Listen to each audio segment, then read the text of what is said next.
para syaraif, para alim ulama, tokoh-tokoh masyarakat, hadirin hadirat, muslimin muslimat rahimakumullah. Kembali kita melanjutkan kajian kita Tanbihul Mughtarrin karya Al-Imam Asy-Sya'rani. Qala wa min akhlaqihim radhiyallahu anhum, di antara akhlak mereka orang-orang saleh terdahulu, kathratu ikhlasihim fi ilmihim wa amalihim, banyaknya ikhlas mereka di dalam ilmu mereka dan amal mereka. Jadi kalau mengajar, kalau ceramah, kalau menyampaikan ilmu, mereka itu sangat ikhlas. Kalau beramal, beribadah, salat, puasa, sedekah dan lain sebagainya, sangat ikhlas. Dalam ilmu, dalam amal, sangat ikhlas sekali orang-orang soleh terdahulu itu. Wa khawfihim min dukhulir riya'i fi dzalika, dan takutnya mereka di dalam masuknya riya di dalam ilmu mereka dan di dalam ibadah mereka, dalam amal mereka. Jadi takutan benar tuh kalau menyampaikan pengajian kayak ini, riya. Takutan benar orang-orang saleh terdahulu itu kalau ceramah itu riya, kalau beramalan riya, takutan benar. Tapi kalau orang wayang ini banyak juga bang beramal, cuma ada tapi meninggalkan riya, ada tapi takutan lawan riya. Beramal digawi, riya ada juga. Nah, ini penyakit kebanyakan orang ahli ibadah di zaman sekarang ini. Maka pembahasan masalah riya ini penting banget, supaya kita beramal itu ada sia-sia, ada uyuhnya aja yang dapat, tapi pahalanya ada karena di akhirat. Wala wasutulaka ya akhi fi hadzal mahall li kathrati hajatin nasi ila dzalika. Kata Al-Imam Asy-Sya'rani, aku akan menjelaskan untukmu, akan membentangkan di dalam kitab ini untukmu, wahai saudaraku, masalah pembahasan tadi, pembahasan ikhlas dan pembahasan riya. Ikhlas dalam ilmu, ikhlas dalam amal, tidak riya dalam ilmu, tidak riya dalam amal. Itu hendak dibahas sidin dalam kitab ini. Kenapa? Karena banyak manusia memerlukan pembahasan seperti ini. Wa naqulu sabata fil hadits sahih anna Rasulullah sallallahu alaihi wasallam qala, maka kami mengatakan, kata beliau, telah tetap di dalam hadis-hadis sahih bahwasanya Rasulullah bersabda, lamma khalaqallahu azza wa jalla jannata adnin, ketika Allah menciptakan surga Aden, khalaqa fiha ma la 'ainun ra'at, maka Allah menciptakan dalam surga Aden tadi nikmat-nikmat, keindahan-keindahan yang tidak pernah dilihat oleh mata, wala ulun sami'at, tidak pernah didengar oleh telinga, wala khatara ala qalbi bashar, dan tidak pernah terlintas oleh hati manusia. Qala laha, maka berkata Allah kepada surga Aden, Allah berkata kepada surga Aden, takallami, wahai surga Aden, berbicaralah kamu. Maka surga Aden berbicara, qad aflahal mu'minun, qad aflahal mu'minun, qad aflahal mu'minun, benar-benar beruntung orang-orang yang beriman, ujar surga Aden tadi. Kemudian melanjutkan lagi surga Aden memanggil, ana haramun ala kulli bakhilin mura'in, saya ini haram dimasuki atas orang yang pelit dan orang yang riya. Nah, jadi nggak ada dipadahkan saya ini ahli ibadah kah atau ibadah kah? Kalau inya riya, haram masuk surga. Ibadah siang malam, kalau riya ibadahnya tadi itu kan masuk surga, haram masuk surga. Nah ini penting banget nih, jangan berhemat ibadah aja, tapi kita biarkan hati kita riya, jangan rugi benar kita. Ana haramun ala kulli bakhilin wa murain. Saya ini haram atas setiap orang yang pelit dan orang yang riya. Pelit dia jualah pelit. Ahli apa? Ahli sholat, ahli puasa, ahli zikir, ahli baca Quran, umroh setiap bulan, haji setiap tahun misalnya, tapi pemalas lawan manusia, maka haram masuk surga. Nah, jangan sampai kita ini tertipu. Makanya judul kitabnya ini adalah Tanbihul Mughtarrin, peringatan bagi orang-orang yang tertipu. Banyak orang yang sudah merasa cukup aja sudah, gawian kuni cukup aja sudah untuk masuk surga. Padahal ada kesalahan di lain. Kesalahan dari apa? Bisa riya kesalahannya, sehingga inya kada masuk surga. Bisa pelit kesalahannya, sehingga inya kada masuk surga. Nah inilah pentingnya kita menuntut ilmu agama, supaya kalau ada yang kesalah masih dalam diri kita ini, kalau diperbaiki. Coba orang itulah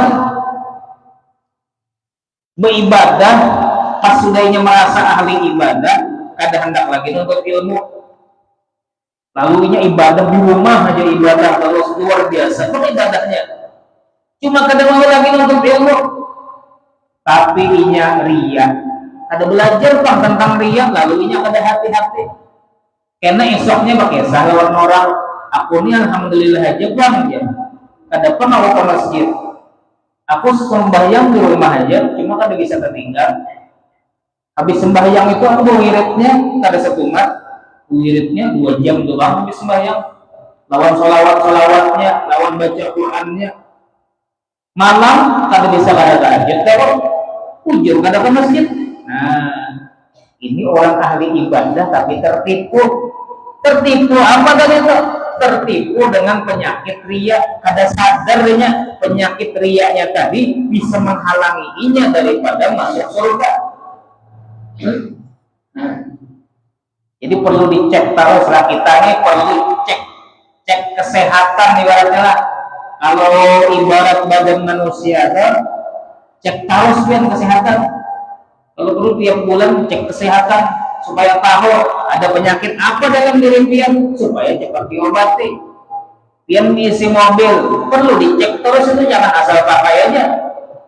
Waktu sampai 1 tahun kada pernah mencek apa kerusakan yang ada dalam mobil ini yang kita kada ketahui. Bisa jadi ada kerusakan yang kita kada ketahui, tiba-tiba mogoknya aja lagi, tiba-tiba kada hidup aja lagi. Nah, jadi bagusnya kan dicek, mungkin seminggu sekali dibuka itu mesinnya, ya dicek, mungkin ada kesalahan. Nah kayak itu juga kita ini, jangan ampih menuntut ilmu agama. Supaya apa? Supaya sadar kita kalau ada kesalahan masih dalam ibadah kita, sadar kita masih ada kesalahan dalam hati kita yang itu bisa menyebabkan masuk neraka. Di antara kesalahan tadi apa? Kita ini bisa haram masuk neraka kalau pelit. Yang kedua, riya. Nah, pelit itulah, kalau pelit tadi itu mungkin kada berzakat. Nah, itu pelit tuh, padahal wajib berzakat, zakat mal kalau dikeluarkannya pelit nih, ini haram masuk surga. Atau lain zakat kan, lain zakat, cuma ada orang yang memerlukan, inya kalau membantu kayak dibantuinya. Orang kelaparan, inya kalau makan nih, kada dimakaninya, nah ini pelit nih, bisa masuk neraka, haram masuk surga. Wa kana Wahab bin Munabbih radhiyallahu anhu rahimahullahu taala yaqul man talabat dunya bi'amalil akhirah nakasallahu qalbah wa kutiba ismuhu fi diwani ahlin nar. Barang siapa yang mencari dunia dengan amalan akhirat, maka ditulis namanya di buku catatan penduduk ahli neraka. Nah, ya, nama-nama ahli neraka itu sudah ada catatannya. Si Anu penduduk neraka, si Anu penduduk neraka, itu sudah ada catatannya. Kalau orang itu mencari dunia dengan amalan akhirat, maka ditulis namanya di buku catatan ahli neraka tadi. Jadi ada sebagian orang yang berceramah tujuannya dunia ini ahli neraka. Enggak ini nah, mengajari orang tujuannya amplop misalnya, maka ahli neraka. Tapi jangan juga karena diberi amplop.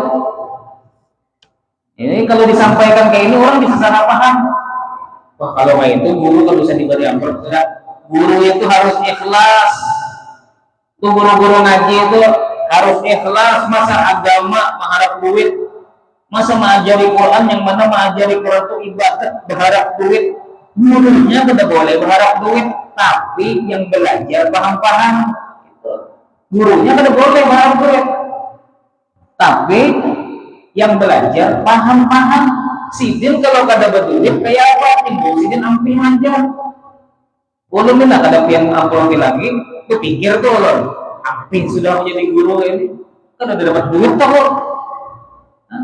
Kupikir tuh ulun hendak bersawah, hendak berjualan, hendak jadi karyawan. Kenapa? Habis baras kayak apa? Coba kalau ustadz itu ada baras, habis pian amplop itu nak nukar baras, habis pian amplop nukar bensin, sedang sidin kunjuk-kunjuk berceramah, menghadiri undangan, habis pian bari itu nah sedang nukar keperluan. Jadi sidin kada sibuk lagi bergaul, akhirnya nyaman menghadiri undangan, nyaman mengabulkan hajat jamaah itu nyaman. Nah jadi guru kada berharap dibari, tapi jamaah harus paham. Maka jangan pian menjadi orang yang mentesnya. Ada juga sebagian yang mentes itu guru di tesnya. Misalnya mau undang guru khutbah, nah harus dibari, mentes dulu. Sidin kalau kada dibari, kena hakun lah guling lagi. Kalau diundang lagi untuk khutbah di sini, hakun lah guling lagi. Kalau guling lagi berarti ikhlas. Kalau ada berarti kada ikhlas. Aduh, sampai mentes gitu, aduh. Ada usah mentes kayak itu tuh kada baik kayak itu. Yang bagusnya itu berpikir-pikir juga untuk meringankan beban sidin supaya sidin fokus nah mengajar, supaya sidin fokus memahami kita. Karena mengajar kayak ini, pengajian kayak ini perlu sebelumnya tuh dibaca juga di rumah. Bacain dulu apa kena yang hendak dibaca, apa kena pembahasannya, apa kena yang disampaikan. Coba kalau guru tadi sibuk begawi, pikirkanlah ulun sibuk begawi misalnya, atau guru yang lain sibuk begawi, pas hanya boleh begawi hanya mana apa namanya sampai rumah langsung pengajian. Kira-kira benar mengajarnya tadi lebih bagus kan tidak? Tentu sini mengajar tadi kurang. Kenapa? Ada membacain sebelumnya, karena waktu lagi sudah sibuk begawi sudah, kada terbaca lagi kita, lalu menyampaikan karena sembarangan, lalu karena tersalah-salah. Yang rugi siapa juga? Yang rugi jamaah juga karena kalau guru tadi tersalah-salah menyampaikan, kurang-kurang menyampaikan. Nah itu pentingnya tuh kita paham-paham. Kembali kepada pembahasan, orang yang mencari dunia dengan amalan akhirat, maka ditulis namanya di catatan ahli neraka. Maka jangan sampai menuntut ilmu tujuannya supaya sugih, tujuannya supaya banyak duit, supaya dapat jabatan. Jangan. Menuntut ilmu karena Allah, karena hendak dapat ridha Allah, karena hendak husnul khotimah. Ini salah juga rancak itu. Orang tua itu hendak memondokkan anak, apa argumen orang tua tadi? Nak, kita mondoklah. Sekenapa ulun mondok bah? Ikam kalau mondok kena jadi guru banyak duit ikam tuh lah. Ikam jadi guru kalau ikam harap berceramah, harap penyampaian ikam, harap ikam memaraki ribuan pejabat, banyak duit ikam kena. Banyak yang orang membangunkan rumah ikam. Nah, pokoknya mondok aja kan. Nah, kita ini kebanyakan memberikan argumen kepada anak itu masalah duniawi. Menyuruhnya mondok itu duniawinya yang kita anak. Padahal yang pas itu ketika kita memondokkan anak itu, padahal kalau kita ini kalau mondok itu tujuannya supaya jadi orang berilmu, kemudian mengamalkan ilmu, jadi orang bertakwa, jadi orang soleh, jadi orang yang mendapatkan husnul khatimah, dapat ridha Allah, dapat rahmat Allah, masuk surga. Karena di dunia kita ini sementara aja nakai, supaya kita apa? Selamat di akhirat yang mana itu selama-lamanya, maka kita perlu menuntut ilmu agama, mengamalkan, melakukan daripada syariat Islam ini. Nah, itu yang hendaknya kita jelaskan lewat anak, jangan duniawi yang dipadahkan. Itu umpat saja, umpat saja. Artinya kalau ada guru sugih karena sidin itu apa namanya dicintai oleh umat, lalu umat banyak memberi, banyak menolongi, itu labihannya. Itu apa namanya? Itu bonusnya aja. Itu bonusnya aja. Tujuan utamanya itu akhirat. Wa kana al-Hasan al-Basri rahimahullah taala yaqul, karena Isa alaihi salatu wasallam yaqul, Sayyidina Hasan al-Basri berkata, kata Sayyidina Hasan al-Basri, Nabi Isa berkata, man amila bima alima kana waliyan haqqan, barang siapa yang mengamalkan apa yang dia ketahui maka dia wali sebenar-benarnya. Orang kalau setiap dapat ilmu langsung inya amalkan, setiap hadir ke pengajian langsung inya terapkan apa yang inya dengarkan itu. Kalau mendengar amalan sunnah langsung inya gawi amalan sunnah tadi. Kalau inya mengetahui apa yang haram yang dulu ya rancak inya gawi, inya kada tahu itu haram, ternyata habis datang pengajian tahu kalau itu haram, lalu inya kada wani lagi menggawi. Barang siapa yang mengamalkan apa yang dia ketahui, maka dialah wali sebenar-benarnya. Nah, jadi kalau hendak jadi wali itu tiap kali pian pengajian langsung diamalkan. Langsung diamalkan. Kalau ada amalan sunnah dipadahkan di pengajian, gawe langsung. Kalau ada kesempatan. Kalau ada amalan wajib yang pernah yang pian kada tahu kalau itu wajib, lalu disampaikan guru termasuk daripada yang wajib ini oh wajib sekalinya ada tahu aku kukira ada wajib. Setelah pian mendengar pengajian tadi lalu pian gawi tadi yang wajib-wajib yang pian sebelumnya kada tahu itu wajib. Ujar guru termasuk daripada yang haram yang dilarang dalam agama ini oh haram sekalinya lah, kukira boleh aja. Oh kalau kayak itu aktif sudah aku menggawi itu. Nah ini ngarannya orang yang mengamalkan apa yang dia ketahui maka dialah wali sebenar-benarnya.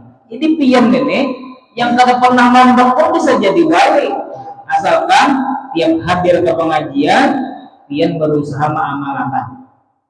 Nah, wali itu bisa jadi jamaah yang duduk di pojok-pojok bisa jadi itu walinya.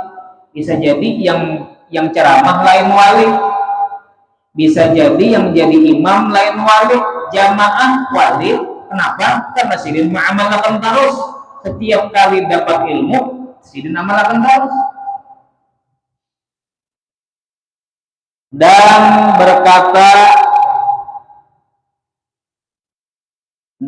berkata Al-Imam Muhammad Al-Munkadir rahimahullah ta'ala, yaqul, beliau berkata, uhibbu lil ikhwani an yuzhira ahaduhumus samta al-hasana bil laili. Uhibbu lil ikhwani an yuzhira ahaduhumus samta al-hasana bil laili. Ini penting benar nih. Aku suka seseorang itu menampakkan pakaian yang bagus, penampilan yang bagus di malam hari. Jadi kalau di malam hari pakaian itu bersih, rapi, beribadah di malam hari nih, rapi, bagus, bahkan mungkin tahajudnya berbolang. Tahajudnya ini resmi banget, sejadah diampar, berbolang, bergamis, harum, pakaiannya bagus, lalu sembahyang tahajud. Fa innahu ashrafu min samtin nahar, karena sesungguhnya berpenampilan bagus di malam hari, ketika beribadah di malam hari sendiri di rumah, kepada yang melihat itu lebih afdal, lebih mulia daripada berpenampilan bagus di siang hari. Li'anna fin nahari, karena di siang hari yarahun nas, dilihat oleh manusia. Tapi kebanyakannya orang kebalikannya. Sembahyang di masjid pina bagus benar, berminyak harum, rapi, bersetrika bajunya, ya kan, berkopiah, bersorban. Sekali sembahyang di rumah baju kaos, selawar pendek, sah aja. Yang penting sah aja selawar pendek asalkan menutup aurat, baju asalkan menutup aurat, betul, kada berkopiah, sembahyang tahajud. Allahu Akbar. Jadi sembahyang tahajud, sembahyang di rumah ketika sorangan, sembarangan bajunya, seadanya. Ketika siang hari ataupun ketikanya di masjid, dilihat orang banyak, pakaian bagus benar, berbolang, minyak harum, bersurban, bersiwak, lengkap peralatan sembahyang. Nah, yang dimaksud oleh sidin tadi itu, aku ini suka benar kalau orang itu di malam hari penampilannya itu dalam beribadah kepada Allah lebih nahak, lebih bagus, lebih keren daripada ketika ini di siang hari atau di masjid ada di hadapan orang. Ini berarti orang ada riya ini. Ini kada riya ini. Orang riya yang kayak tadi, ketikanya sorangan, sembarangan ibadahnya. Ketika di hadapan orang, wah, bagus benar ibadahnya. Ketika sorangan di rumah, toleh harus sembahyang, jar dulu melihat-lihat kanan kiri itu kada haram. Yang kada batal. Kalau dada yang kada menghadap kiblat hanya batal. Lalu sembahyang di rumah tuh kayak ini, sembahyang di rumah. Sembahyang di rumah sembarangan, tapi kalau sembahyang di masjid, Allahu Akbar. Ini berarti riya orang ini. Di hadapan orang bagus benar ibadahnya, di hadapan orang bagus benar pakaiannya. Ketika ia beribadah di rumah, pakaiannya biasa dan ibadahnya kada khusyuk. Riya berarti ada sifat munafik, berarti masih. Ulun pernah mendengarkan penjelasan daripada guru Bahid. Kalau kada salah adalah pembahasannya kayak ini. Orang kalau berbaju kaos sembahyang di rumah, tapi ketika sembahyang di masjid ini berbaju kokoh, berbaju takwa, rapi benar, maka ini orang munafik. Ya, orang ini orang munafik. Di hadapan orang bagus benar, ketika sorangan di rumah biasa-biasa aja. Nah, jadi kalau perlu pian malam-malam tuh tahajud pakai bolang yang rancak orang pakai itu nah, lilit dia ada kepala. Ketika pian sholat sorangan itu bagus-bagus. Kalau perlu pian nukar jubah juga, jubah yang rancak orang pakai itu nah, yang kayak ini nah. Jadi begamis pian, waktu berjubah pulang luarnya, waktu berbolang ulang, tasbih siap, bersiwak, minyak harum, wah mantap benar pian. Ketika pian di masjid, ini pangkat penampilan. Pas saya sudah menjadi penampilan di rumah, nahap benar. Nah ini untuk apa di antara cara menghilangkan sifat riya. Kita tuh kadang hendak di hadapan orang lebih bagus daripada ketika menyorangan. Tapi kita berusaha ketika kita menyorangan lebih bagus daripada di hadapan orang. Nah, ini menghilangkan sifat riya.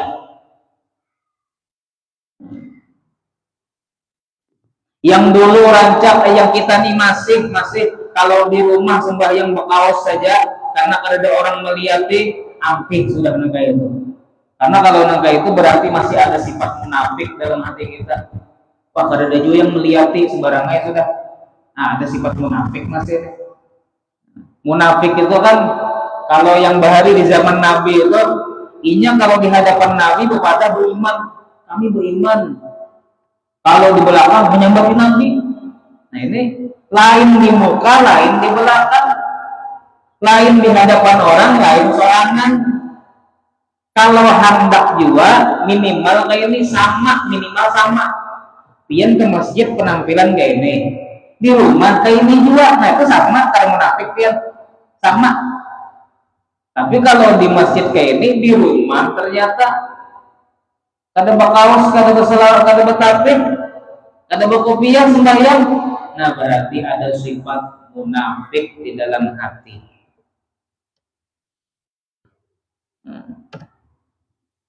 Kemudian dikatakan oleh oleh Yahya bin Mu'ad. Yahya bin Mu'ad ini ditakuni orang, wahai Yahya bin Mu'ad, mata yakunul 'abdu mukhlishan, kapan hamba itu dikatakan ikhlas? Lalu beliau mengatakan, idza sara khalquhu ka khalqir radhi' la yubali man madahahu aw dzammahu. Orang itu dikatakan ikhlas kalau inya itu bisa seperti anak bayi yang masih disusui. Kalau yang mana anak bayi yang masih disusui itu dia tidak peduli, dipuji orang tidak peduli, dicaci orang tidak peduli. Jadi orang ikhlas itu kalau inya kawan memposisikan dirinya kayak bayi, yang mana bayi itu dipuji kada senang, dicaci kada sarik. Bayi kada pahamnya. Bayi itu nah disusui mamanya, lalu pian membantu umah bungasnya senang lainnya, kada senang, kada pahamnya. Pian sambati jelek banget misalnya pesek, hirang misalnya bayinya itu kada normal misalnya, pian sambati jeleknya bang di hadapan bayi tadi, pian menyambati jeleknya bang ikan ada sariknya. Kenapa? Bayi kada paham. Kayak itulah orang yang ikhlas itu, inya kalau disambati orang, inya kada peduli. Nang kaya kada mendengar, nang kaya kada paham. Dipuji orang, nang kaya kada paham. Jadi dipuji orang itu kada mengolahnya tambah semangat biasa aja. Ambung-ambung orang biasa aja. Disambat orang kada sarik, nang kaya kada paham tuh bangga, kayak bayi. Nah, itu orang ikhlas lah. Tapi kalau orang itu ketika dipuji melambung, ketika dipuji beganal, kerah baju, bertinggi awak, berarti riya ini kada ikhlas masih dalam bahasa. Luar biasa, biar Pak Haji lah, sedekah terus biar Pak Haji lah. Nah, senang berarti riya nih, senang. Ketika disambati Pak Haji, pian tuh pemalar lah. Pian itu bersedekah tapi dikit benar bersedekah, menyumbang masjid tapi sedikit benar, saring. Nah, berarti ini riya juga, ini kali ikhlas orang. Ada orang hendak bangun masjid, kepada lawan tuan guru, ulun ini hendak membangun masjid. Ujar guru tadi, kayak apa kalau kayak ini nah, membangun masjidnya ini duitnya aja julung wadah aku bangunakan di daerah lain yang orang kada tahu lo nikah. Aku kan, jangan guru aja bangun di sini aja masjidnya. Kalau nang kayak itu jadi sidin, perbaiki dulu hati ikam ini masih kada ikhlas, masih hendak minta puji, masih hendak minta tangguh lawan orang, hendak minta kehormatan di hadapan manusia.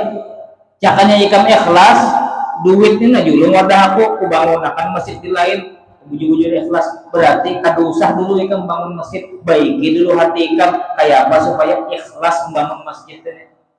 Nah, adalah percuma yang bangun masjid gana-gana enggak riya. Hendak minta puji, hendak minta diketahui orang kalau inyalah yang membangun masjid tadi. Tapi ini sagam kita aja, artinya jangan menuduh-nuduh orang, jangan mengira-ngira orang itu riya.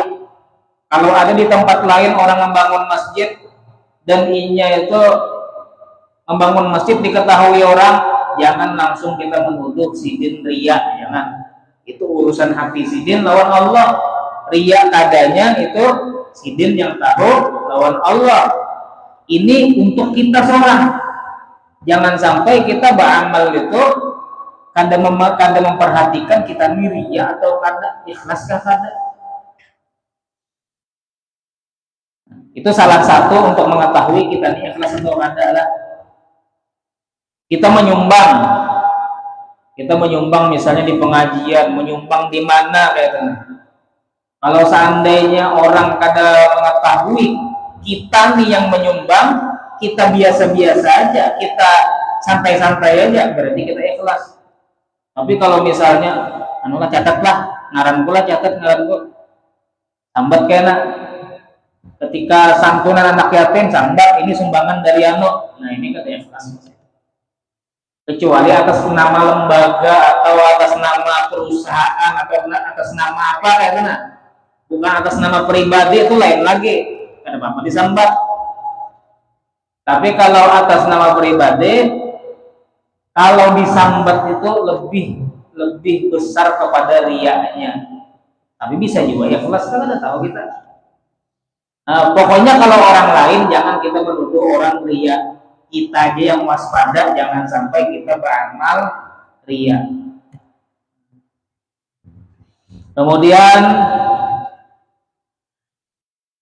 dikatakan oleh adalah Abu Sa'id ini orang soleh.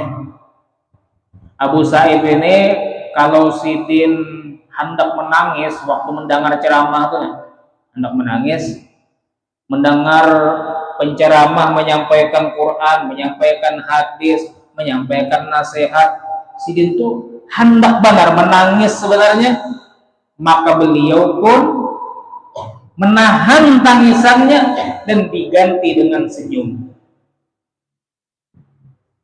Ada penceramah tuh rancak bisa menangiskan orang, kayak Ustadz Muhammad Arifin Ilham. Itu kan kalau ceramah bisa bertangisan orang.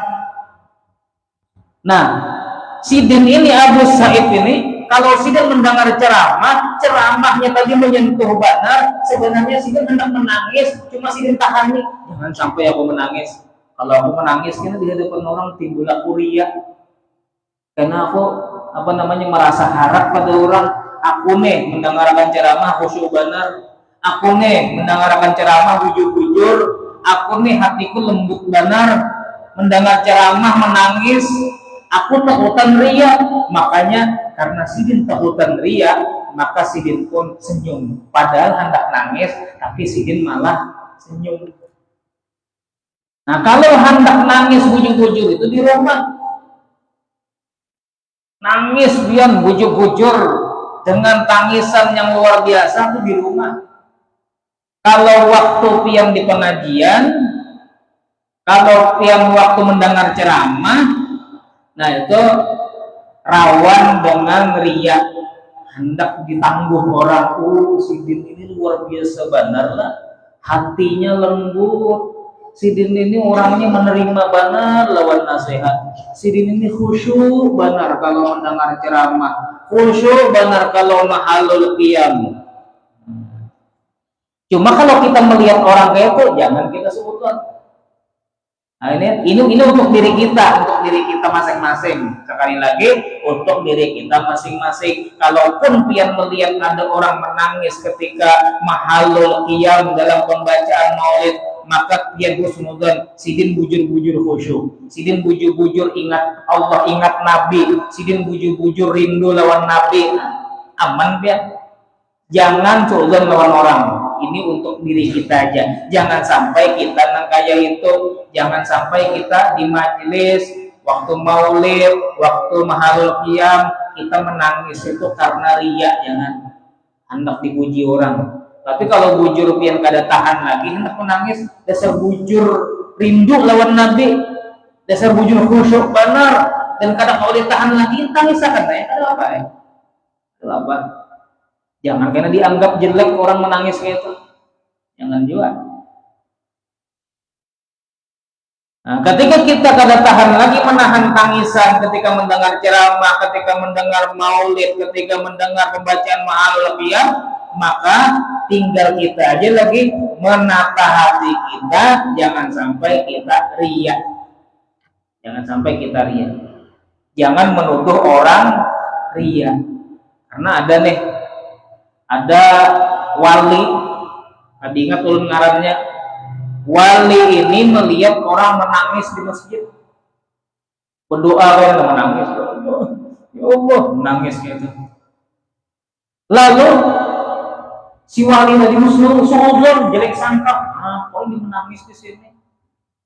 Riya orang ini. Wali tadi itu sawat suudzon lawan orang tadi. Kalau menangis itu di rumah aja. Jangan bertampai-tampai di hadapan orang. Kemudian si wali ini selama setahun kada kawa menikmati sholat tahajud. Jadi sholat tahajudnya hampa selama setahun. Gara-gara apa? Gara-gara dosa jelek sangka lawan orang.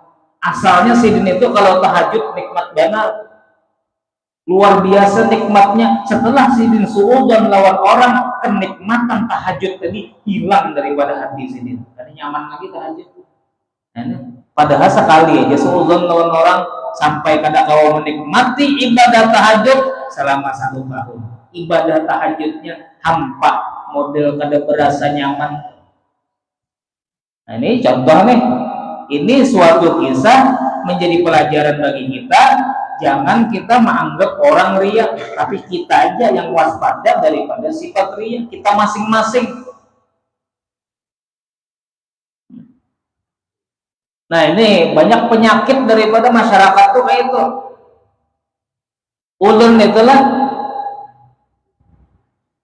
Ulun banyak membaca di di komentar-komentar di video.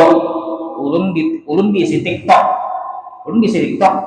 Jadi TikToknya tuh ada video-video ceramah ulun ada. TikToknya namanya Muhammad Sarbani, bukan enak Muhammad Sarbani. Nah, lihat di videonya kayaknya, tonton, like, and share. Nah, itu video-video ceramah itu ada tuh kayaknya yang komentar, biar bang guru mengamalkan lah. Jadi ulun nih harapnya komentarnya, ulun ini menyampaikan amalan, biar bang guru mengamalkan lah. Itu komentar kayak itu pada bagus. Aturannya yang mendengar tadi itu berusaha supaya aku mengamalkan, aku nak mengamalkan bagus nih amalan ini. Jangan komentarnya yang pengguru mengamalkan lah. Ada juga ulun membahas masalah terbang, masalah amalan terbang, amalan berjalan di atas banyu, lawan amalan menghilang. Judulnya tuh cara mengamalkan amalan terbang, amalan berjalan di atas banyu, amalan hilang. Caranya itu yakin. Lalu ada yang komentar pulang, pianteng guru bisa terbang ya. Maksud ulun tuh kalau mendengar ceramah tuh masing-masing koreksi diri, masing-masing aku nih yakin kada, aku ini sudah kuat kada keyakinan. Jangan gurunya yang diadili, dihakimi gurunya. Nah ini kada bagus, ini kada bagus. Nah, jadi ketika mendengar ceramah arahkan kepada diri kita masing-masing. Jadi rancang komentar ulun itu, jar ulun, ayo Bang Jarulun, kalau mendengar ceramah itu kita arahkan kepada diri kita masing-masing, termasuk yang berceramah pun itu menceramahi dirinya sendiri. Itu. Yang berceramah itu ada 100% jamaah aja yang dipadahinya. Yang ceramah itu inya madahi dirinya seorang jiwa, supaya inya jadi orang baik jiwa, supaya inya mengamalkan jiwa. Itu. Jadi sama-sama ayo kita berusaha mengamalkan. Nah, jadi pian jangan berkomentar kayak itu lah. Jangan berkomentar kayak itu kada baik. Kalau komentar pian kayak itu, karena setiap orang ceramah pian kayak itu terus, akhirnya ngalih menerima nasihat. Guru Yanor misalnya ceramah, kamu mengamalkan dia sih ini. Pikiran pian kayak itu, ngalih pian menerima ilmu, ngalih pian menerima nasihat. Kalau pian pikirannya kayak itu, amun juga sih mengamalkan, amun juga sih kayak itu. Amun juga sidin bisa pandirnya marah. Nah, akhirnya kita ini karas hati jadinya. Akhirnya kita karas hati meragukan ilmu, meragukan penyampaian daripada para ulama. Baik sudah. Belum lagi. Nah, itu penting benar kok akhlak itulah akhlak lah. Dan jangan sampai suudzon tuh. Itu kan suudzon itu. Padahal ulun bisa ya terbang. Yang penting tadi kan jarulun yakin, yakin. Jadi jarulun orang bisa beramalan terbang. Misalnya nih ada amalan di dari amalan terbang, ini bisa bujur-bujur terbang asalkan yakin bujur-bujur. Orang-orang bahari itu kan manjur-manjur amalannya kenapa? Karena yakinnya, lalu ditakuninya, pian pang bisa lah terbang dia. Nah sampai itu sudah. Mudah-mudahan kita berdatang dijauhkan daripada penyakit-penyakit hati, dijauhkan daripada sifat ria, dijauhkan daripada suudzon. Mudah-mudahan Allah Subhanahu wa taala jadikan kita orang-orang yang istiqamah dalam ibadah kepada Allah, dijauhkan daripada hal-hal yang dapat menghalangi kita daripada masuk ke dalam surganya Allah Subhanahu wa taala. Mudah-mudahan kita berdatang husnul khatimah. Amin ya rabbal alamin. Rabbana atina fid dunya hasanah wa fil akhirati hasanah وقنا عذاب النار صلى الله عليه وسلم محمد وعلى آله وصحبه وسلم والحمد لله رب العالمين تقبل الله.